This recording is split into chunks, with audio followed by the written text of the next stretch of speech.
할렐루야. 아멘. 오늘 하루도 은혜 가운데 잘 사셨습니까? 아멘. 오늘 예배 참석한 모든 성도님들과 또 영상을 보면서 은혜를 받는 모든 성도들에게 주의 은혜가 임하기를 간절히 축복드립니다. 아멘. 요즘 설교 영상을 보니 설교 영상을 보는 분들이 좀 있는 것 같아요. 설교 영상을 통해서도 은혜 받길 축복드립니다. 아멘. 또 현장에서 예배드린 모든 분들에게는 더 큰 은혜가 임할 줄 믿습니다. 아멘.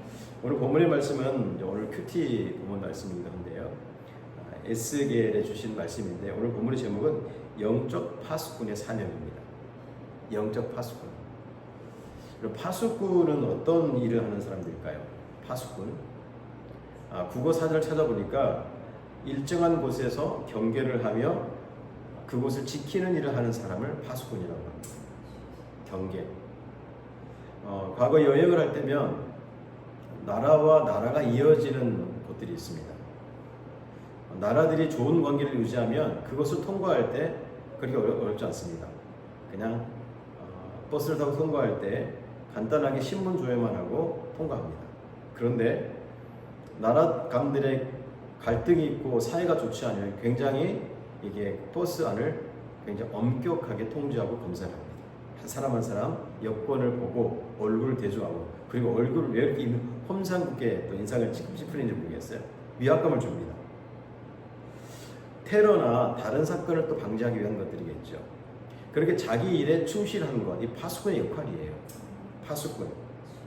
오늘 본문에서 하나님은 에스겔을 부르셨지만 다시 한번 파수꾼으로 부르시고 있습니다. 파수꾼으로. 오늘 7절에 말씀하고 있어요. 인자야 내가 너를 이스라엘 족속의 파수꾼으로 삼음이 이와 같으니라. 아멘. 왜 에스겔 선지자를 다시금 파수꾼으로 임명하고 부르고 있는 걸까요? 무엇 때문에? 이 땅의 사람들은 어떤 지역을 지키고자 또 보호하고자 파수꾼의 역할을 하지만 에스겔은 전혀 그렇지 않죠. 에스겔을 파수꾼으로 부른 이유는 바로 복음을 위해서예요. 아멘. 하나님의 말씀을 위해서 에스겔을 부르고 있는 거예요. 더 큰 사명 감당하라고. 지금 이스라엘 족속은 굉장히 하나님과 멀어지고 죄 가운데 있었던 상황이에요. 그리고 포로로 끌려간 상황이에요. 얼마나 많은 사람들이 하나님을 떠나갔는지 몰라요. 이때 에스겔을 불러서 하나님의 말씀을 전하라고, 심판을 전하라고 파수꾼으로 임명하고 있습니다. 하나님에게 뭐가 중요할까요? 하나님의 제일 중요한 것은 하나님의 음성을 들려주는 거예요. 그리고 이스라엘 백성들이 다시금 하나님께 돌아오는 거예요. 그것만큼 중요한 것이 없겠죠. 오늘 에스겔을 그 사명을 주고 있습니다. 오늘 에스겔 1장에서 32장까지와 또 33장 이후에 또 이렇게 부분 나뉘고 있는데 33장부터는 부르신 이스라엘을 회복시키겠다. 그리고 하나님의 은혜로 너희를 지켜주고 보호하겠다. 그 말씀을 이제 에스겔을 통해서 전하고자 하는 거예요. 자, 그럼 오늘 에스겔을 파수꾼으로 불렀습니다. 영적 파수꾼이죠. 자, 그러면 영적 파수꾼을 통해서 오늘 두 가지 중요한 모습을 우리에게 보여주고 있어요. 첫 번째 영적 파수꾼의 모습은 파수꾼은 잘 듣고 보는 것에 유숙해야 돼요. 당시 파수꾼 그러면 이건 옛날 시대잖아요. 몇천 년 전의 시대잖아요. 이 성으로 살아가는 사람들이에요. 성. 그때 당시 파수꾼은 높은 성벽에 위치해 있었어요. 그리고 높은 성 안에서 성 밖을 바라봅니다. 자, 이 파수꾼의 모습을 오늘 에스겔에게도 이 모습을 그대로 전해주고 있습니다. 하나님의 말씀을 전하는 영적 파수꾼도 이와 같아요. 여러분, 영적 파수꾼, 에스겔을 영적 파수꾼을 부르고 계시는데 왜 영적 파수꾼을 부르셨을까요? 지금 이스라엘이 위급해요. 죄로 말미암아 심판을 당할 위기에 하나님이 참고 또 참고 또 참았어요. 제발 돌아오라고. 하나님의 말씀을 지키라고. 하나님이 너희를 택하고 사랑을 내가 너희들 빨리 알라고 지금 이 에스겔을 파수꾼으로 부르고 있어요. 그런데 이스라엘 백성은 더 하나님과 멀어집니다. 하나님의 위급함을 알리기 위해서요. 에스겔이 그들을 보고 그들에게 알립니다. 더 이상 죄에 머물면 하나님의 심판이 임하기 때문에 빨리 하나님께 돌아오라. 이걸 말씀해 주고자 지금 에스겔을 파수꾼으로 부른 거예요. 그래서 7절 말씀에 너는 내 입의 말을 듣고 나를 대신하여 그들에게 경고할지어다 이렇게 말씀하고 있는 거예요. 에스겔을 향해서 하나님을 대신해서 그들에게 경고의 메시지를 전해라 이 말씀하고 있는 거예요. 근데 그렇다면 이들은 어떤 죄악 가운데 있었을까요? 오늘 본문이 구체적으로 나타나지 않지만 에스겔서 33장 25절 26절을 읽어보면 이들이 어떤 죄악을 범하고 있는지를 좀 살짝 보여주고 있어요. 우리 한번 찾아볼까요? 에스겔 33장 25절 26절 말씀. 그때 어떤 죄악 가운데 있었는지 왜 회개하라고 하는지를 말씀해 주고 있어요. 25절 제가 읽어보겠습니다. 그러므로 너는 그들에게 이르기를 주 여호와께서 이같이 말씀하시되 너희가 고기를 핏째 먹으며 너희 우상들에게 눈을 들며 피를 흘리니 그 땅이 너희의 기업이 될까 보냐. 너희가 칼을 믿어 가증한 일을 행하며 각기 이웃의 아내를 더럽히니 그 땅이 너희의 기업이 될까 보냐 하고. 아멘. 지금 하나님께서 싫어하시는 모든 죄악을 이스라엘 백성이 범하고 있는 거예요. 너희가 고기를 핏째 먹으며, 율법서에는 피를 먹지 말라고 말씀하고 있어요. 피가 생명이기 때문에. 또 우상에게 눈을 들어 피를 흘리니, 여러분 십계명의 제1계명 이걸 범하고 있는 거예요. 또 너희가 칼을 믿어 가증한 일을 행한다. 칼을 믿어. 칼은 힘이죠. 그 힘을 가지고 약자들, 가난한 자들을 억압하고 죽이기까지 하는 그런 지금 부패한 삶을 살고 있는 거예요. 더 나아가 각기 이웃의 아내를 더럽히니 이렇게 표현하고 있어요. 각기. 이 무슨 말이냐면 우상을 섬기면서 일어나는 성적 타락의 모습이에요. 지금 이스라엘 백성들이 이런 타락한 길을 가고 있음에도 불구하고 그들은 그것을 알지 못하고 깨닫지 못하고 점점 그 죄악 속으로 깊이 들어갑니다. 에스겔을 왜 부르셨느냐? 이런 죄를 보고 그런 죄를 향해서 하나님의 말씀을 선포하라는 거예요. 그래서 영적 파수꾼으로 보내주시는 거예요. 영적 파수꾼. 그런데 에스겔만 영적 파수꾼으로 부르셨을까요? 오늘 이렇게 우리에게 말씀을 주신 이유가 있겠죠. 바로 목회자인 저도 예배 드리는 여러분도 하나님께서는 영적 파수꾼으로 부르신 줄 믿습니다. 아멘. 왕 같은 제사장으로 부르주셨죠. 아멘. 왕 같은 제사장. 영적 파수꾼이에요.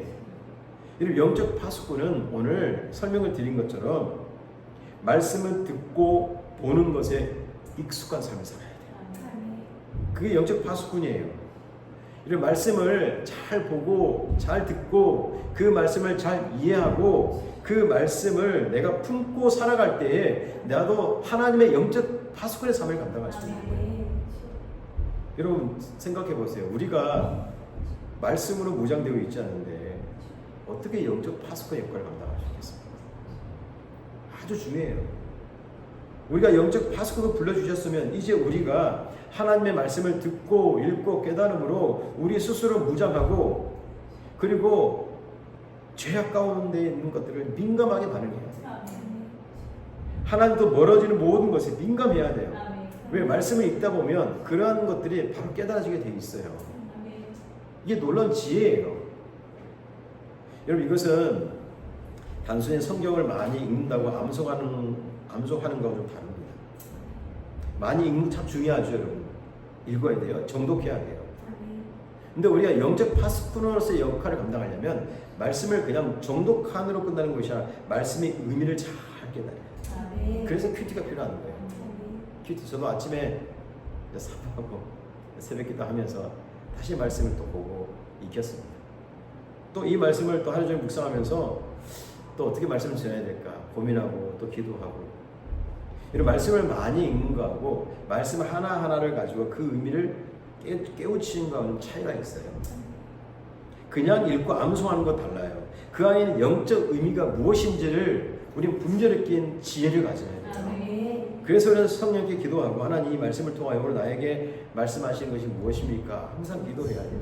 저는 오늘 말씀 읽으면서 영적 파수꾼은 항상 말씀을 깨닫고 말씀을 듣고 예민한 영적 모습을 가져야 함을 오늘 말씀을 듣게 깨닫았어요. 여러분 주님이 공생의 사역을 하면서 참 답답하셨어요. 공생의 사역을 쭉 읽어보면 제자들도 그렇고 예수님을 따르는 자들도 그렇고 하나님 나라를 가르쳐줘도 이해를 못해요. 그래서 마태복음 13장 14절 보면 이렇게 말씀하고 있어요. 너희가 듣기는 들어도 깨닫지 못할 것이요 보기는 보아도 알지 못하리라. 듣기는 들어요. 근데 그 말씀이 뭘 의미하는지 이해를 못해요. 온갖 세상적인 것, 온갖 죄악 가운데 또 하나님의 말씀을 받아들이지 않는 그런 강팍한 마음들이 어떻게 하나님의 말씀을 깨달을 수 있겠어요? 그 주님도 너무 답답해서 심판을 선포합니다. 말씀을 문자적으로 읽는 것으로 뛰어넘어서서 말씀을 영적인 눈을 가지고 볼 수 있어요. 이게 진짜 영적 파수꾼의 모습이에요. 영적 파수꾼. 분별을 가져야 돼요. 그래서 성경을 읽는 모든 자들에게는 영적 유익을 줍니다. 성경을 보고 성경을 읽고 또 성경을 깊이 묵상하는 자들, 디모데후서 3장 16절 17절 이렇게 말씀하고 있어요. 모든 성경은 하나님의 감동으로 된 것으로 교훈과 책망과 바르게 함과 의로 교육하기에 유익하니. 아멘. 여러분 보세요.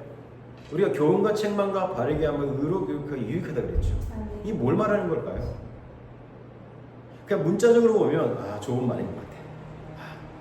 교훈, 그다음에 책망, 바르게 함, 의로 교육해. 맞아. 이렇게 살아야지. 그런데 이런 정확한 의미를 아는 것과 그냥 낱말을 아는 것하고 달라요. 실은 이거 제자훈련 하면서 많이 얘기했던 거예요. 너무 중요하기 때문에. 여러분 성경을 읽고 깨닫는 자들은 이런 영적 의미를 깨닫게 되어 있어요. 그럼 교훈이 무엇입니까? 교훈. 단순히 교훈이 윗사람이 아랫사람에 가르친 그런 개념이 아니에요. 헬라어 의미의 교훈이라는 것은 선과 악을 분별합니다. 그러니까 하나님 중심적인 사고방식은 선과 하나님 쪽에서 보는 것이 선이겠죠. 하나님이 아닌 곳에서 나타나는 게 악이겠죠. 선과 악을 분별하는 거예요. 그러니까 말씀을 읽다 보면 이제 가치관이 조금 생겨나게 돼 있어요. 내가 예수 믿기 전에는 선과 악이 모호했지만 이제 반드시 하나님이 원하시는 것이 선이고 하나님이 원치 않는 것은 악이라는 것이 이제 분별이 됩니다. 책망이 뭘까요? 책망은 이제 좀 더 나아가 죄를 깨닫게 돼요. 죄. 아주 중요한 의미죠. 그럼 성경 말씀을 읽으면 읽을수록 이제 내 안에 성령께서 내 양심을 건드려서 그건 아니지 않니? 그건 아니야. 교회 공동체 이런 모습을 갖는 것은 결국 바람직하잖아. 네가 이런 말과 행동하는 건 별로 바람직하지 않아. 뭐 이런 여러 가지 것들 나에게 주시겠죠. 그러니까 죄를 깨닫게 하는 거예요. 여러분 죄를 깨달으면 뭐가 나오죠? 바르게 함.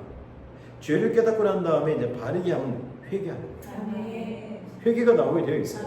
하나님, 내가 미책을 생각 못했습니다. 하나님, 내가 잘못 생각했습니다. 하나님, 내가 사람들의 생각에 동조했습니다. 회개가 나오게 되어 있는 거예요. 그다음 의로 교육하기 유익한다. 이 말은 회개를 하니까 말씀이 꿀보다도 달아요. 참 놀라워요. 말씀을 읽고 싶고 이 의미를 더 알고 싶고 그 말씀을 가지고 살아가고 싶어요. 하나님, 내가 이 땅에 있는 동안 하나님 말씀에 순종하여서 하나님 말씀을 전하며 나아가겠습니다. 이게 영적 파수꾼의 모습이에요. 영적 파수꾼은 말씀에 예민하여서 말씀을 듣고 읽을 때마다 분별해야 될 것들이 분명하게 반드시 생겨나게 되어 있어요. 그리고 그것을 가지고 세상으로 나가게 되어 있어요. 목회자를 비롯한 우리 몇백 명, 몇천 명보다 더 소중한 영혼들이 앉아 있습니다. 할렐루야. 요즘은 강소교회 책도 많이 나와 있어요. 요즘 하도 시대가 이제 옛날처럼 그런 시대가 많이 바뀌었잖아요. 옛날엔 크고 화려한 것을 선호한 시대였지만 요즘 이제 시대가 젊은 세대가 많이 바뀌었어요.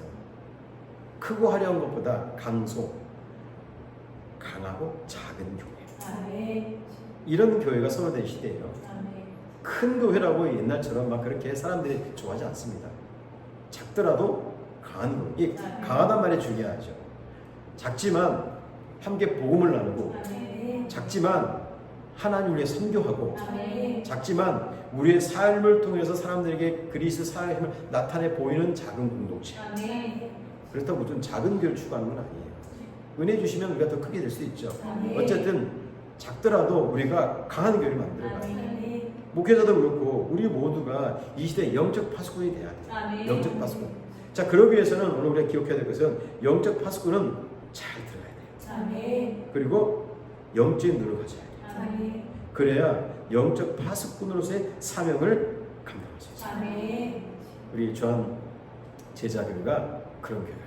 아멘. 그래서 하나님 나라 기쁨과 감사가 넘치는 교회. 아멘. 하나님 나라가 어디 뭐 큰 교회만 있는 게 아니에요. 아멘. 저도 뭐 한국 대표는 큰 교회에 있었지만 그래서 하나님 나라 큰 교회만 있는 게 아니에요. 하나님 나라는 우리가 예배드리는 그곳이 바로 하나님 나라인 줄 믿습니다. 아멘. 이제 우리가 있는 이곳을 하나님 나라로 만들어가요. 아멘. 들어가도 복을 받고 나가도 복을 받고 아멘. 우리가 기도로 한 마음 갖고 아멘. 말씀을 선호하고 아멘. 영적 친밀함이 있는 교회. 아멘. 자, 영적 파수꾼이 갖고 있는 두 번째 모습이에요. 영적 파수꾼은 오늘 에스겔을 통하여서 침묵하지 않는 사명을 갖고 있습니다. 아멘. 이게 영적 파수꾼이에요. 영적 파수꾼. 여러분 앞에 설명했지만 이때 당시 파수꾼은 성 높은 곳에서 성 밖을 바라봅니다. 그런데 만약에 적군들이 이상한 행동을 보였을 때 파수꾼은 어떤 행동을 해야 되죠? 침묵해야 되나요? 외쳐야 되나요? 외쳐야 돼요. 지금 저들이 공격합니다. 나무 사이에 다 숨어가지고 화살을 쏘려고 창을 돌려 준비하고 있어요. 이때 파수꾼은 그냥 있으면 안 돼요. 적군이다라고 소리를 쳐야 돼요. 성을 향해서 외쳐야 돼요. 빨리 그 행동, 그런 적군에 대해서 대항할 수 있도록 소식을 알려야 돼요. 이게 바로 파수꾼이에요. 영적 파수꾼 마찬가지예요.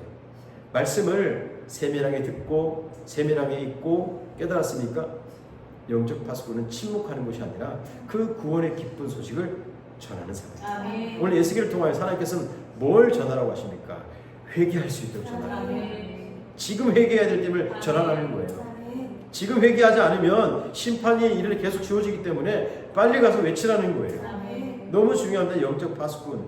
침묵하는 것이 아니라 소리를 높여 외쳐야 돼요. 제가 전쟁 영화를 과거에 본 적이 있는데 여성들은 전쟁 영화 별로 좋아하지 않잖아요.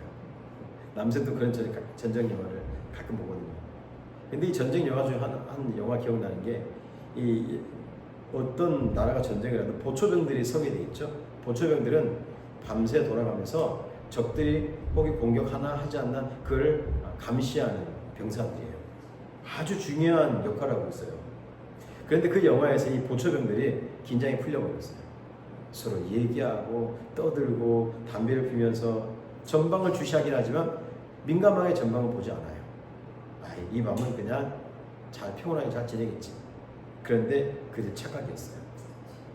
적들은 뭐 많은 병사들이 나무 한 그루씩을 듣고 조금씩 앞으로 나가고 있었어요.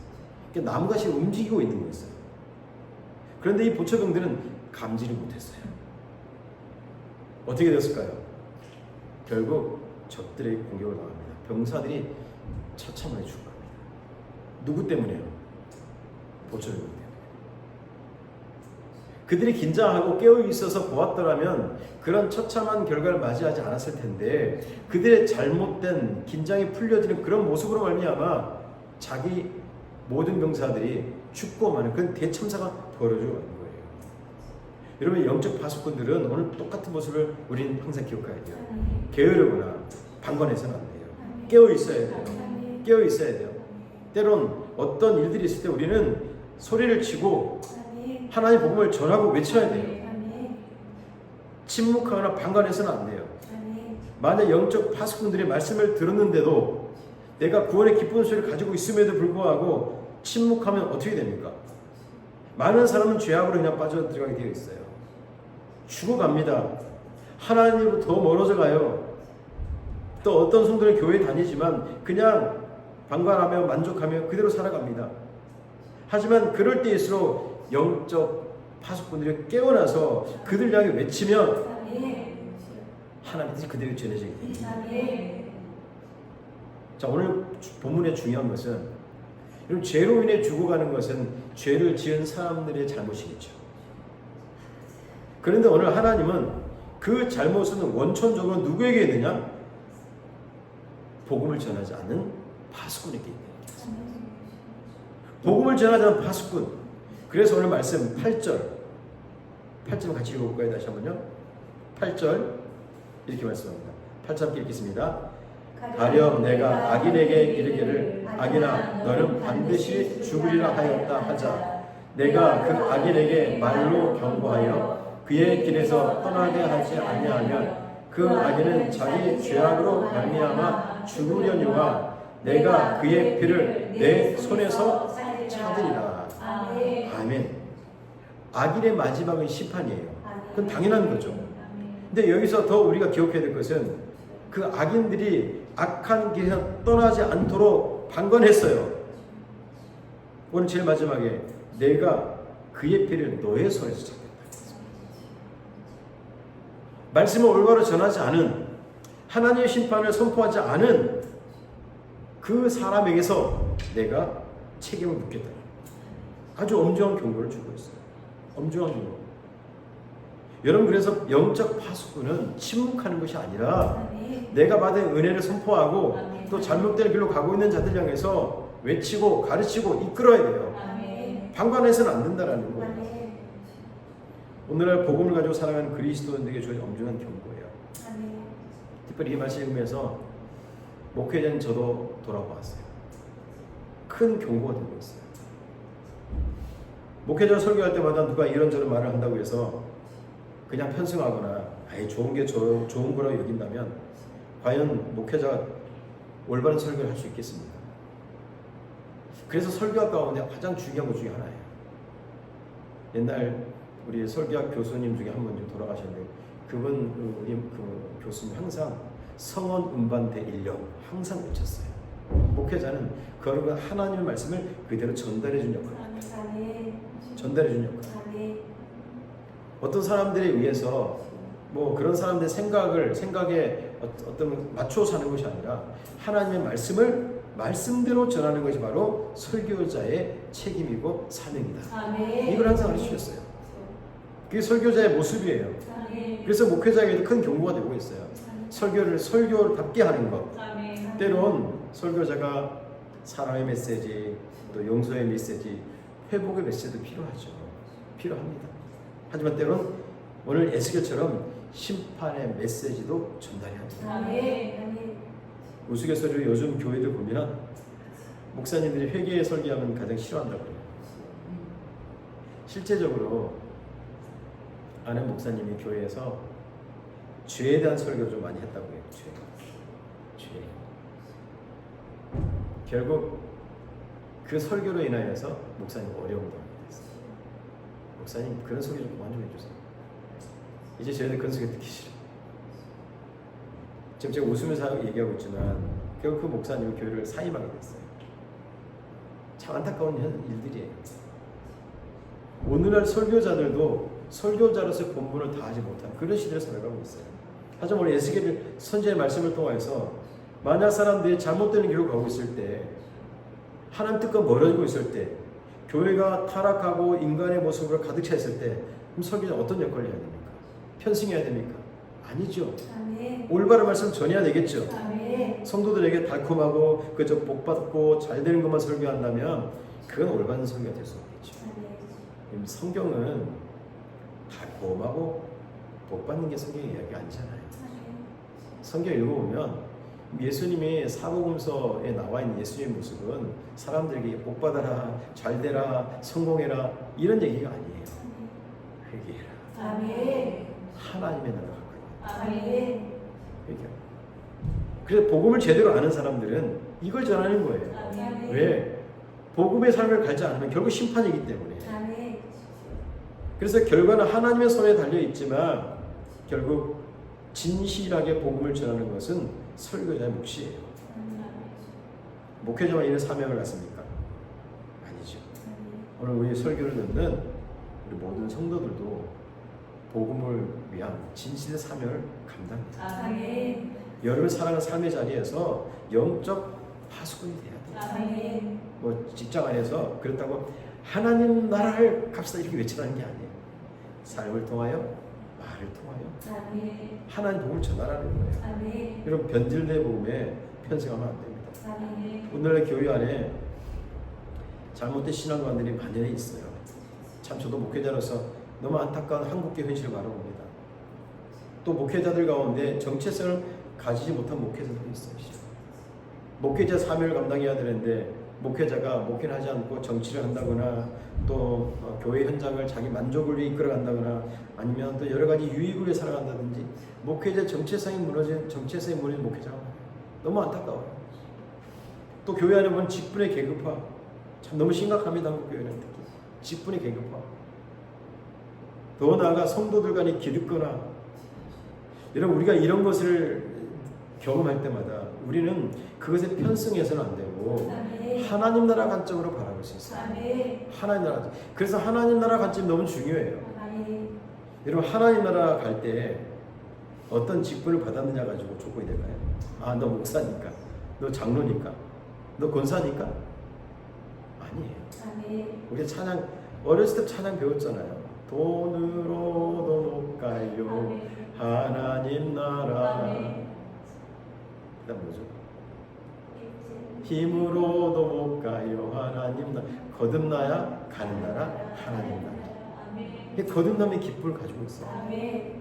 만약에 얼마나 큰 교회를 다녔느냐 가지고 이걸 하나님 나라에 주고 된다면 여러분 여기 있으면 안 됩니다. 큰일 납니다. 차라리 제일 큰 교회로 달려가야 돼. 그게 아니잖아요. 그게 아니에요. 얼마나 교회를 오래 다녔느냐? 그것도 아니에요. 아멘. 그래서 교회 안에 기득권화가 심어지고 있는 거예요. 자기들끼리 뭉쳐가지고 자기 세력화를 하는 사람들. 어떻게 이런 것도 하나님 나라의 기준이 되겠습니까? 여러분 우리 모두는 올바른 복음을 가지고 살아가야 되고 아멘. 올바른 복음을 위해 전하고 아멘. 가르치는 아멘. 할렐루야. 아멘. 영적 파수꾼은 하나님 나라의 복음을 가지고 가야 돼요. 아멘. 그리고 하나님 나라 복음, 올바른 복음을 때론 외치고 아멘. 가르칠 수 있어요. 아멘. 방관하거나 침묵해서는 안 돼요. 아멘. 오늘 에스겔을 보세요. 하나님께서 왜 영적 파수꾼을 부르셨습니까? 가서 심판을 선포하라고 부르신 거예요. 아멘. 침묵해서는 안 돼요. 그들이 죄 가운데 있다고 해서 야 너희들 그렇게 하면 안 돼. 이게 아니라 하나님께서 너희를 심판하시니 돌아와라. 아주 담대하게 선포하라고 부르고 있는 거예요. 아멘. 오늘 이 말씀이 중요한 것은 만약 그 역할을 감당하지 않으면 그 사람에게 마지막에 책임을 묻게 돼요. 아멘. 그래서 또 그런 책임을 문찍 당하지 않으면 어떻게 될까요? 말씀을 잘 준비해서 아멘. 하나님의 말씀을 전해야 돼요. 아멘. 여러분들도 문찍 당하지 않으려면 정말 깨어 있어서 아멘. 복음을 주세요. 아멘. 오늘 이게 영적 파수꾼의 모습이에요. 아멘. 이제 설교를 마치러 갑니다. 사랑하는 주한 제자교회 성도 여러분, 그리고 또 이 영상을 통해서 말씀을 듣고 계신 모든 성도 여러분, 우리 모두는 복음을 가진 영적 파수꾼입니다. 아멘. 주님은 우리에게 복음을 전하기 위해서 영적 파수꾼을 불러주셨어요. 아멘. 그리고 또 올바른 복음을 가지고 살아가라고 우리를 불러주셨어요. 아멘. 이 땅에 여전히 영적으로 죽어가는 영혼들이 많이 있습니다. 변질된 복음 안에서 또 죽어가는 영혼도 있어요. 그들을 살릴 수 있고 올바른 삶으로 인도하는 것은 바로 복음이에요. 아멘. 복음이에요. 하나님 나라의 복음이에요. 아멘. 하나님의 말씀입니다. 아멘. 우리 에스겔을 부르신 이유가 바로 그거예요. 이제 영적 파수꾼의 분류를 받은 우리는 또 배우고 익히고 깨달아왔던 복음을 가지고 죽어가는 영혼들을 살려야 될 줄 믿습니다. 아멘. 이제 파수꾼으로 귀한 사명 감당하여서 하나님을 확장해 달려가는 우리 주한 제자의 모든 성도들이 되시길 주님의 이름으로 축복드립니다. 아멘. 아멘.